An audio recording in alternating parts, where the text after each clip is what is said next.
Bonjour à toutes et à tous, bienvenue sur GCN pour revivre les meilleurs moments du dénouement, 6e et dernière étape du Tour du Pays Basque. Des conditions une fois de plus quasiment parfaites, grand ciel bleu, 21 degrés au thermomètre, tout est réuni pour une belle journée de vélo, d'autant que vous voyez, le profil est splendide. Toboggan, montée, descente, 7 ascensions répertoriées avec des pentes très abruptes comme il est de coutume au Pays Basque. Et évidemment, un classement général extrêmement resserré. 13 petites secondes d'avance pour Jonas Vingegaard, porteur du maillot jaune de leader au matin de cette dernière étape. Un début d'étape très animé avec 12 hommes qui partent à l'avant. On retrouve notamment des coéquipiers du maillot jaune, Kruijswijk, Valter, mais également Bruno Armirail, le français, coéquipier de David Gaudu et Guerrero, Bourman et Chavez. Les pentes de Krabelin, 5 km à 9,5%, opèrent une première sélection et ils ne sont plus que 4 à l'avant. Et vous le voyez, le peloton derrière a largement maigri. 4, puis 5. On retrouve là donc Valter, Kruijswijk, Chavez, Guerrero et Mauro Schmid, très offensif depuis le début de cette semaine basque. Le Suisse a de la suite dans les idées et s'isole même seul en tête. On va arriver maintenant sur l'ascension dite d'Izoua, 4 km 100 à 9%. Et là aussi, il pourrait y avoir des grandes manœuvres. Vous le voyez, la tactique du côté de la Jumbo-Visma avec Attila Valter qui se laisse décrocher dans un premier temps. 3 échelons de course, Schmid seul en tête, derrière un quatuor donc et des favoris d'un 3e échelon qui vont commencer à s'expliquer. Avec Enric Mas qui accélère en tête de peloton. Il est suivi par Jonas Vingegaard, le Danois, maillot jaune de leader sur les épaules qui contre. Izagirre tente de s'accrocher dans la roue. C'est dur également pour Mikel Landa. Et vous le voyez, le coup tactique avec Valter qui retrouve donc son leader et qui va pouvoir travailler pour le Danois. Valter qui emmène Jonas Vingegaard, Enric Mas qui s'accroche dans la roue, c'est important. Les positions sont très resserrées dans le top 10, le podium est en jeu. On retrouve un échelon plus haut, d'autres équipiers avec Kruijswijk mais qui ne peut pas faire grand chose malheureusement, mais également Guerrero. Jonas Vingegaard, la meilleure défense c'est l'attaque et vous le voyez, le maillot jaune passe à l'offensive.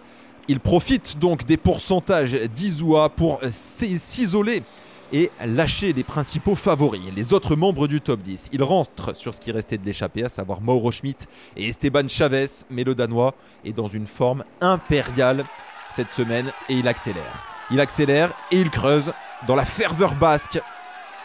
Évidemment, tout de orange vêtu. Et le Danois se sent pousser des ailes. Et vous le voyez, l'écart qui grimpe. Derrière, on tente de s'organiser avec les principaux membres du top 10. Attention à David Gaudu qui est un petit peu plus loin. Le Français qui est gêné depuis le début de la semaine par des allergies, qui va essayer de grimper sur le podium. Il est, on le rappelle, à la 4e place provisoire. Jonas Vingegaard qui va vite, très vite, même trop vite pour les motos. Laissez la place, le Danois est dans une forme resplendissante au Pays Basque. Et il file vers un 3e succès. On rappelle qu'il a déjà remporté les étapes 3 et 4. 47 secondes d'avance donc sur un petit groupe d'une dizaine d'unités qui va venir se jouer à la fois le podium mais également le top 10. Manque à l'appel Schielmose et Sobrero parmi les membres du top 10. 1 minute 18, il reste une ascension à effectuer. Urcaregui, 5 km à 4,6%, donc c'est bien plus roulant. Une fin de course très tactique avec Jonas Vingegaard qui s'est isolé en tête et derrière on se marque.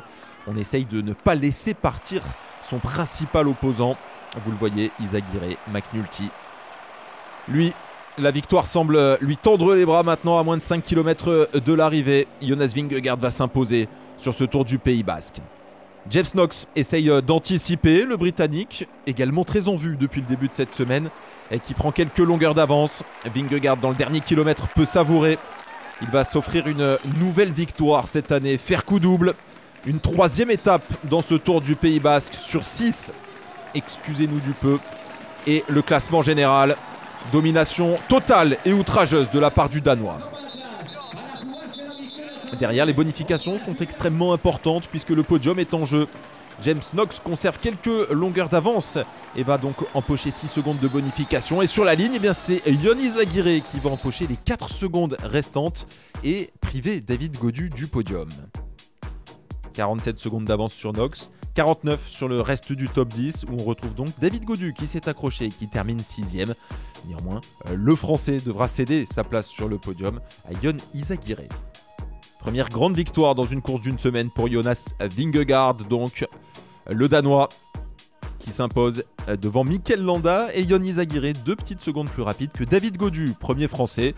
On notera tout de même la très belle forme de David Gaudu, 2e à Paris-Nice, 4e sur ce Tour du Pays Basque. La domination donc de Jonas Vingegaard qui n'aura laissé que des miettes à ses adversaires. 3 victoires d'étape, le classement général. Le Danois se sent bien en terre basque, ça tombe bien.